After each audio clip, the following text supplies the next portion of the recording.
음, 이제는 절대 심리전에서 밀리지 않는다 라는 책이 있네요. 이토 아키라, 나이토 요시히토, 지음 김영주 옮김. 이제는 절대로 심리전에서 밀리지 않는다. 사람을 움직이는 것은 돈이 아니다. 이게 나왔네요. 저게 왜 거꾸로 됐을까? 인간은 이해 득실에 따라서 움직이는 존재가 아니다.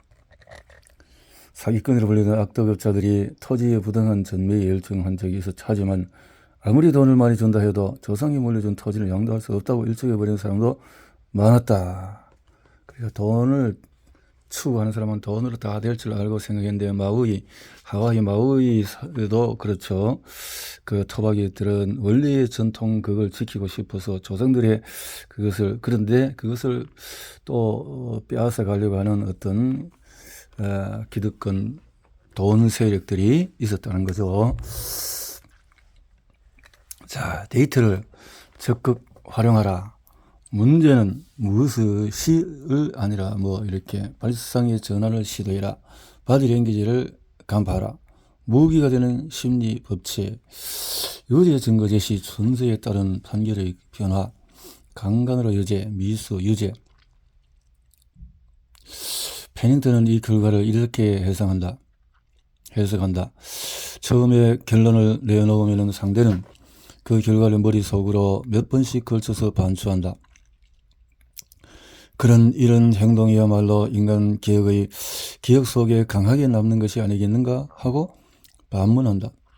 세일즈맨에게 지나치게 노골적인 말인데 대부분의 소비자는 세일즈맨, 특히 방문 판매 세일즈맨을 싫어한다고 생각하면 틀림이 없다. 따라서 만일 당신이 방문 판매 세일즈맨이라는 강렬한 인상을 주지 말자 이 말이죠. 세일즈맨 중이라는 회사에서 지급된 자료를 그대로 손님과 거래할 때 사용하려는 사람도 있다. 또한 선물 등 무슨 수를 써서라도 자기의 기획을 관철시키겠다면서 자기의 유리한 데이터를 자료 속에 조금 포함시키는 사람도 있다. 하지만 유감스럽게도 데이터의 순서에 주의를 기울이는 비즈니스면은 생각보다 많지 않다. 자료에 포함되는 데이터 중에는 대단히 중요한 것부터 별로 중요하지 않은 것까지 있다. 그것을 편평한 반 위에 쭉 나열해 놓는다면 모처럼 어렵게 마련한 데이터도 발군의 힘을 발휘하지 못한다. 즉 데이터를 어떤 순서로 상대방에게 보일 것인가를 곰곰이 생각해야 한다. 좀 더 구체적으로 말하면 바로 이것이다 라는 판단이 서는 데이터는 처음에 제시하는 것이 바람직할까? 나중에 제시하는 것이? 이 제품을 구매하시겠습니까? 구매하고 싶다. 잘 모르겠다. 별로 구매하고 싶지 않다. 언뜻 보면 구매하고 싶다는 생각을 갖고 있는 사람이 적다. 이 제품을 구매하시겠습니까? 구매하고 싶다. 구매하고 싶지 않다. 뭐라고 말할 수 없다. 이렇게 하면 어떤 결과가 나올까? 단지 이야기를 들어보고 싶다라고만 생각하는 사람도 꽤 포함되어 있게 마련이다. 따라서 당신이 이런 바쁠 때 의회까지 오라고 해서 미안합니다. 변화를 깨울수 할 수 없었다는 것은 유감스러운 일이지만 아무튼 이렇게 신경을 써주다니 정말 고맙게 생각합니다. 라는 진심 어린 목소리가 들려올지도 모를 일이다. 한편 관리자 측에서는 잘해주었네. 현 상태를 그대로 유지하자는 의견이 압도적이니 안심하게나 라며 노고를 치하해 줄 것임에 틀림이 없다. 여기서 가장 중요한 것은 곧 데이터를 제시하는 방법이다. 유리한 데이터는 모아서 보여라. 마케팅 리서치는 중요하다. 두말할 필요가 없는 일이다. 하지만 당신은 감각적으로 그 제품의 판매율이 아주 만일 무리하게 시장에 내놓았는데 판매가 이루어지지 않아도 당신이 책임을 지고 크리스찬 디올이 내놓아 실제 시장에서 불티나게 부하 정도 마케팅 리서치 일가는 절망적일 정도로 프랑스에서는 그런 대로 판매가 되지만 일본에서는 마케팅 리서치에서 독특하다. 당신이 바라는 최저 목표량은 얼마입니까? 최저 목표량은 50건 40%. 이토 아키라 심리학 박사, 와세다 대학 정경학부 경제학과를 졸업하고 게이오 기즈쿠 대학 대학원 석박사 과정에서 사회심리학을 전공했다.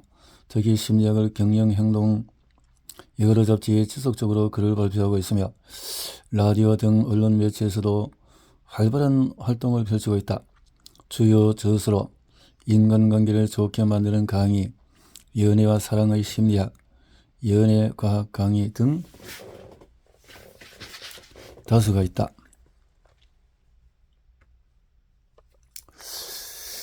이 원리는 어느 기업의 광고 실험에서 실제 이용된 바 있다. 40% 할인을 나타내는 그래프를 보일 때 그래프 B도 함께 등장시켰다. 이 그래프를 처음 보았을 때 나는 게슈탈트 법칙을 이용한 잘된 광고군 하는 탄성이 나올 정도로 강한 감동을 받았던 기억이 있다.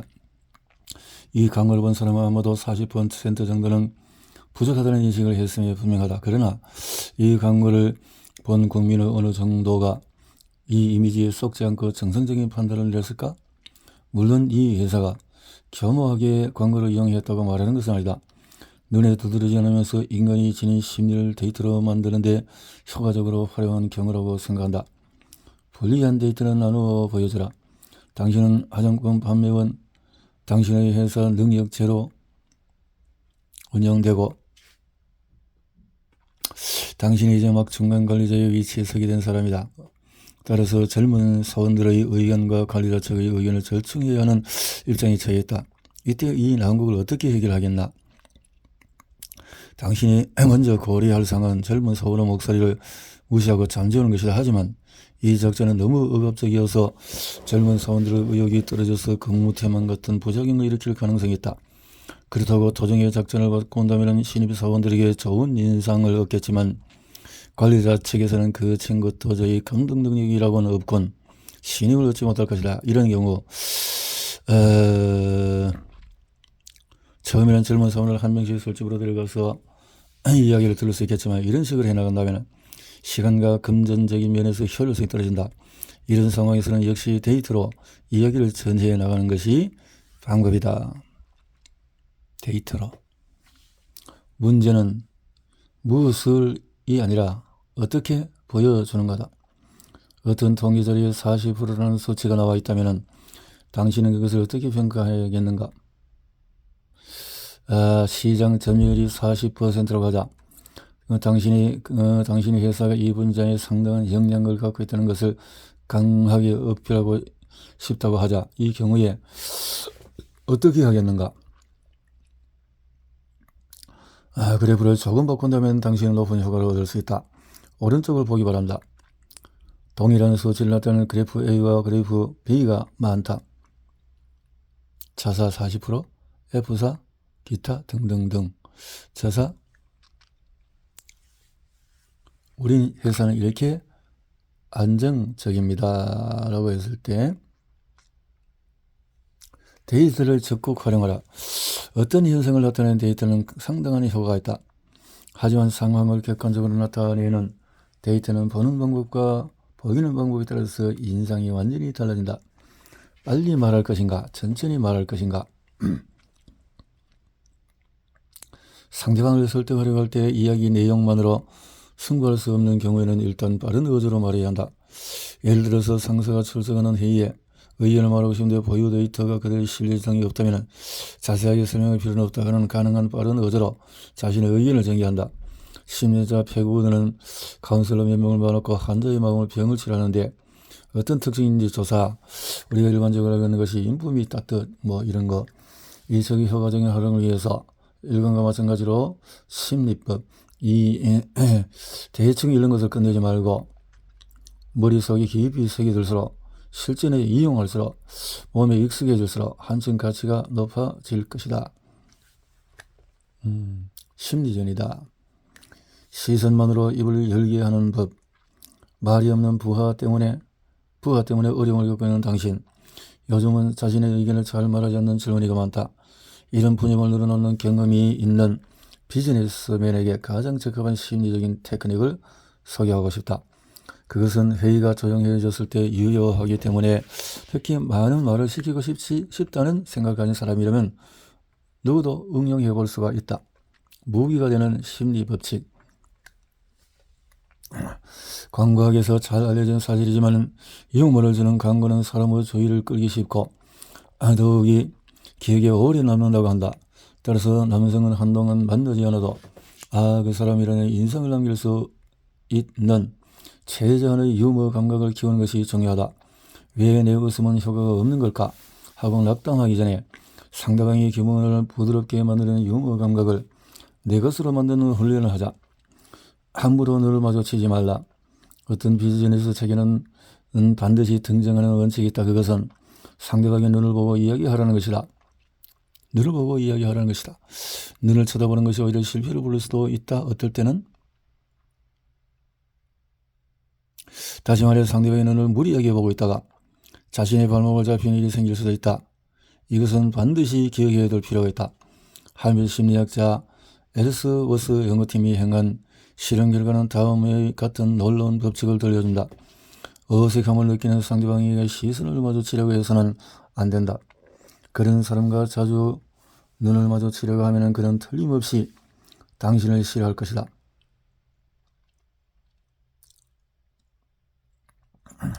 엘스워스 연구팀은 여자 대학생을 모아놓고 사적인 일에 관해서討論을 시켰다. 사적인 일이란 자신의 성적인 경험이나 부모의 이혼 경력, 개인적인 것, 다시 말해서 별로 이야기하고 싶지 않은 것. 연구팀은 이 토론에 교묘한 방법으로 가짜 여대생을 끼워 넣었다. 그리고 해봤다. 생각중, 안도감, 이런 비즈니스에서 어떤 방법을 하느냐. 말을 걸 때 다가서는 거, 비즈니스맨 교습을 할 때 나올 때 잘못 다가서는 건 위험하다. 안도감을 주는 경우와 위험한 경우.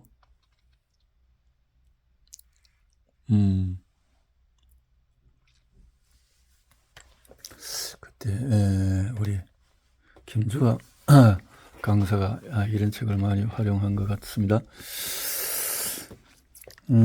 자료만 만일 당신이 회의를 주도할 입장에 있거나 기획서를 발표해야 할 입장이라면 참가자들이 자리에 몰두하는 것을 그대로 방관해서는 안 된다.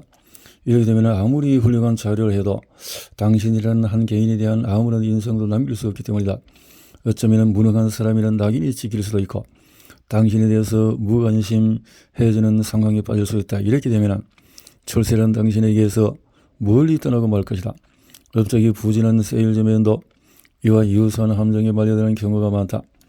상대방이 자료에만 관심을 갖고 당신 자신이나 당신이 하는 이야기에 흥미를 나타내지 않을 수 있다. 그렇기 때문에 이 자료를 잘 읽고 나서 연락할 테니 오늘은 그냥 들어가 주세요 하고 가볍게 거절당하곤 한다.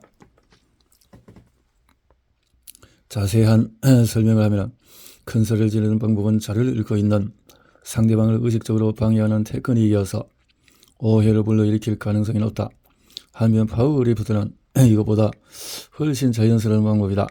여기서는 파워리프트에 관해서 좀 더 구체적으로 알아보도록 하자. 파워리프트란 볼펜이나 손가락 등을 이용해서 상대방의 시선을 자료에서 당신 자신에게로 쏠리도록 하는 이른바 시선의 이동을 자연스럽게 유도하는 테크닉이다. 말로는 표현하기가 쉽지 않기 때문에 잘 이해가 안 되는 사람은 이 발적 그림을 참고하기 바란다.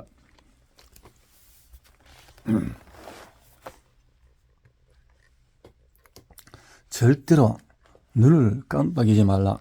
그래서 가격은 얼마 정도 하나요? 보증은 해줍니까? 다른 색 제품은 없습니까?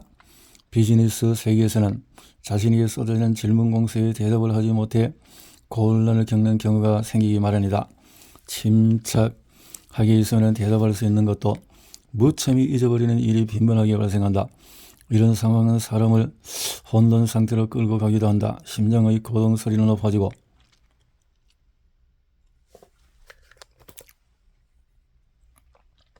표정과 목소리를 우기로 다듬어라. 표정과 목소리를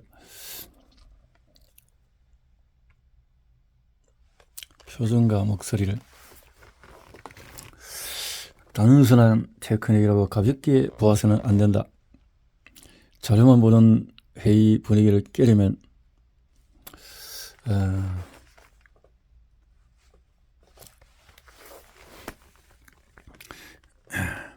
계속 만나고 있어도 만날 적마다 마음이 잘 통하지 않는 듯한 느낌이 드는 사람도 있다. 이런 차이는 어디서 오는 것일까? 대체로 사람들은 직장에서 동료와의 화목을 중요하게 여기지만 그렇다고 해도 서로 마음이 통하는 상대와 그렇지 않은 상대가 구분되어야 마련이다. 솔직히 말하면 싫은 사람은 어디에나 있는 법이다. 만일 당신이 싫어하는 사람과 업무관계로 반드시 얼굴을 마주해야 하는 입장에 처하게 된다면 어떻게 하겠는가? 일반적으로 생각할 수 있는 방법은 이렇다. 가능한 한 접촉을 줄인다. 인내하며 접촉한다. 하지만 당신이 진정으로 바라는 것은 다음이 아닐까? 사이좋게 지낼 수 있도록 한다. 이 펜을 입에 물고 있다면 당신 역시 그렇게 하는 것이다. 이것이 바로 미러링이다. 너무나 손쉽게 실행할 수 있기 때문에 조금 놀랄 수도 있으나 실은 매우 유효한 테크닉이다. 예를 한번 들어보자. 심리학자 그레함은 일본 비즈니스맨과 미국 비즈니스맨에게 실험적으로 교섭을 하도록 부탁해 보았다. 그러자 서로 미러링을 할 경우에 교섭이 잘 이루어진다는 점을 발견할 수 있었다. 또한 심리학자 베니에리와 로젠탈은 실험을 통해서 미러링을 하고 있으면 상대방으로부터 신뢰감이 높아지는 점도 밝혀냈다. 단지 이쪽이 상대방의 동작에 맞췄을 뿐인데 상대방은 이 사람은 신뢰할 수 있다는 생각을 한다. 상대방에게 호감을 얻고 싶다면 그의 행동을 흉내내라. 그러면 상대방은 당신에 대해서 호감이나 신뢰감을 갖게 될 것이다.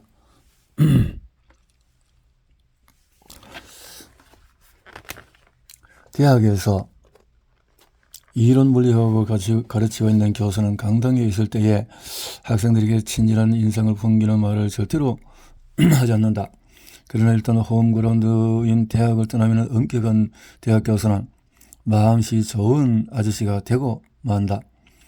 의사도 하얀 가운을 입고 병원에 있는 홈에 있는 동안의 환자들로부터 존경의 시선을 받지만은 일단 병원을 떠나면 보통 사람으로 돌아간다. 이것은 교수나 의사는 홈그라운드라는 우비 공간에 있어야 권위가 높아진다는 것을 나타내는 단적인 증거다.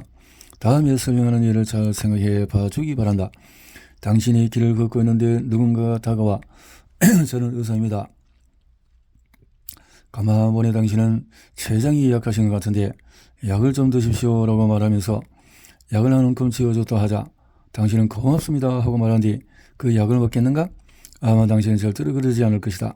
틀림없이 당신은 그 약을 버릴 것이다. 의사는 병원이라는 자신의 홈그라운드에 있지 않는 한 마법을 사용할 수 없다는 소리다. 이것은 대학 교수나 회사의 중력도 마찬가지다. 홈그라운드에서 벗어나 있을 경우에는 그래서 홈그라운드를 만들어 많이 두는 식으로 자기만의 공간 표시를 하는 것도 가능하다.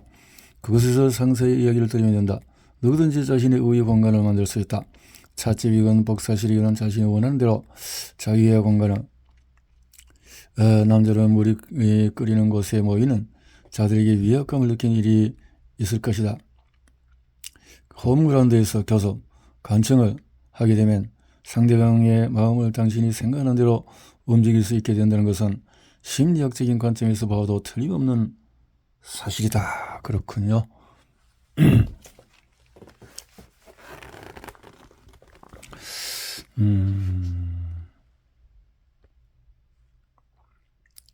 거리에 있어서 중요한 거리에 있어서 새로운 양박을 장만하는 행위는 오히려 긴장감을 불러와서 평소의 실력을 발휘할 수 없게 할 소지가 있다.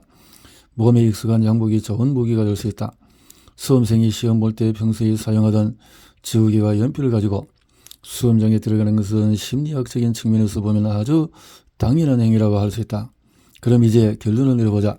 사람은 누구나 몸에 익숙한 물건을 하나쯤 가지고 있기 마련이고 그것은 긴장을 해소하는 데 많은 도움이 된다. 평소에 사용해온 볼펜, 몸에 익숙한 양복 등은 애착이 있는 것 이상으로 강력한 효과를 발휘한다. 상대방의 거울이 되라. 만나자마자 곧 바로 마음이 통하는 사람이 있는 반면에 그렇지 않은 사람도 있다. 가슴을 편 자세, 당당한 자세이다. 가슴을 펴라. 마음의 법칙을 알면 어떤 비즈니스 교습도 두렵지 않다. 비즈니스에 꼭 알아야 할 실전 심리 테크닉이다. 선물을 주고 부탁할 때는 20분을 넘기지 마라. 직원들의 경쟁심을 부추기 위해서는 단지 말만 바꿔도 된다. 신입사원에 대한 기대는 클수록 좋다. 우호적인 접근할 때는 어느 쪽으로 다가가고 우위를 차지하고 싶으면 왼쪽으로 다가라. 신속한 결정을 내려야 할 때는 일어서라. 어색해하는 상대방의 눈을 빤히 바라보며 말을 하는 것은 치명적인 가격을 올리는 충분한 이유만 제시한다면 대부분의 소비자는 납득한다. 상대방이 이 이야기를 들어주지 않을 때에는 먼저 호기심을 돋구어라. 자신의 이야기가 설득력이 약할 때는 상대방의 사고를 방해하라. 상대의 예기치 않은 질문에 당황했을 때 우선 절대로 눈을 깜빡거리지 마라. 상대방이 흥미를 보이지 않을 때는 강력한 데이터를 먼저 제시하라. 상대방에게 호감을 얻고 싶다면 그의 행동을 흉내내라.